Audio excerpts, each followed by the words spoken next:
मेरे सामने रखी थी। आपने देखा है कि इस बजट में इसका समाधान किया जा चुका है। देश के काम करने की स्पीड आज आप अनुभव करते होंगे। प्रोसेस को तेज करने के लिए हमने एक एम्पावर्ड ग्रुप ऑफ सेक्रेटरीज बनाया है जो इन्वेस्टर के सिस्टम से जुड़े इश्यूज को तेजी से दूर करता है। इसी तरह अनेक सुझावों के आधार पर हमने बड़े इन्वेस्टर्स को कदम कदम पर मदद करने के लिए एक सिंगल पॉइंट ऑफ कांटेक्ट का सिस्टम भी बनाया है। साथियों, बीते वर्षों में हमारी सरकार ने भारत को बिजनेस के लिए एक अहम डेस्टिनेशन बनाने के लिए निरंतर रिफॉर्म्स किए हैं। आज Bharat one market one tax system से युक्त है। आज भारत में कंपनियों के लिए एंट्री और एग्जिट के लिए बेहतरीन माध्यम उपलब्ध है। भारत में कंप्लायंस से जुड़ी कॉम्प्लेक्सिटीज को लगातार सुधारा जा रहा है। लॉजिस्टिक्स को लेकर आने वाली समस्याओं को तेज गति से दूर किया जा रहा है। आज भारत में टैक्स सिस्टम को सिंपल किया जा रहा है। ट्रांसपेरेंसी को बल दिया जा रहा है। भारत उन देशों में है जहां टैक्स पेयर के राइट्स को कोडिफाई किया गया है। लेबर लॉज को भी अब सरल किया जा चुका है। साथियों, विदेश से जो साथी हमारे साथ आज जुड़े हैं उनके लिए तो एक प्रकार से भारत में नए अवसरों का खुला आसमान है।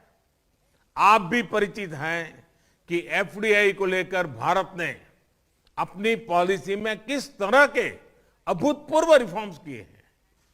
एफडीआई फ्रेंडली माहौल और प्रोडक्शन लिंक इंसेंटिव्स पीएलआई जैसे प्रोत्साहन के कारण आज निवेशकों के में भारत के प्रति उत्साह और बढ़ा है।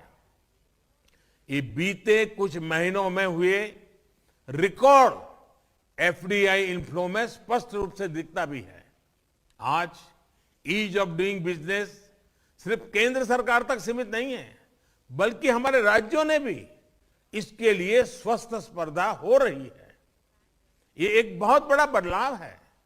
साथियों, आत्मनिर्भर भारत के लिए मॉडर्न इंफ्रास्ट्रक्चर पर, मल्टी मॉडल कनेक्टिविटी पर तेजी से काम किया जा रहा है। अपने इंफ्रास्ट्रक्चर को अपग्रेड करने के लिए आने वाले 5 वर्षों में 111 ट्रिलियन रुपए की नेशनल इंफ्रास्ट्रक्चर पाइपलाइन पर हम काम कर रहे हैं। इसमें भी प्राइवेट सेक्टर के लिए लगभग 25 ट्रिलियन रुपए की इन्वेस्टमेंट की संभावनाएं हैं। ये इंफ्रास्ट्रक्चर प्रोजेक्ट्स हमारे यहां रोजगार और डिमांड को भी बढ़ावा देने वाले हैं।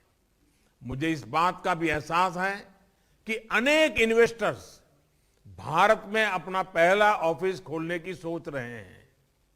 ऐसे सभी साथियों का स्वागत है और मेरा सुझाव है गिफ्ट सिटी में इंटरनेशनल फाइनेंस सेंटर से बहुत मदद मिलेगी।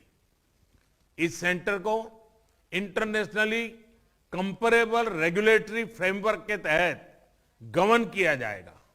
ये आपके लिए काम करने का एक बेहतरीन बेस हो सकता है। ऐसे ही अनेक प्लग एंड प्ले सुविधाएं भारत में देने के लिए हम तेजी से काम कर रहे हैं। साथियों, ये समय भारत की विकास यात्रा में नए अध्याय की शुरुआत करेगा। जो निर्णय अब लिए गए हैं, जिस लक्ष्यों की तरफ देश बढ़ रहा है, उन लक्ष्यों की प्राप्ति पूरे प्राइवेट सेक्टर पर भरोसा और बढ़ाएगी। दुनिया के सबसे बड़े युवा देश की अपेक्षाएं सिर्फ सरकार से नहीं है, बल्कि प्राइवेट सेक्टर से भी उतनी ही है। ये एस्पिरेशंस बिजनेस की एक बहुत बड़ी अपॉर्चुनिटी लेकर आई है। आइए हम सभी इन अवसरों का उपयोग करें। एक बेहतर दुनिया के लिए आत्मनिर्भर भारत के निर्माण में योगदान दें और इतनी बड़ी तादाद में आज आप इस संवाद में शामिल हुए हैं, इसलिए मैं आपका हृदय से आभार व्यक्त करता हूं।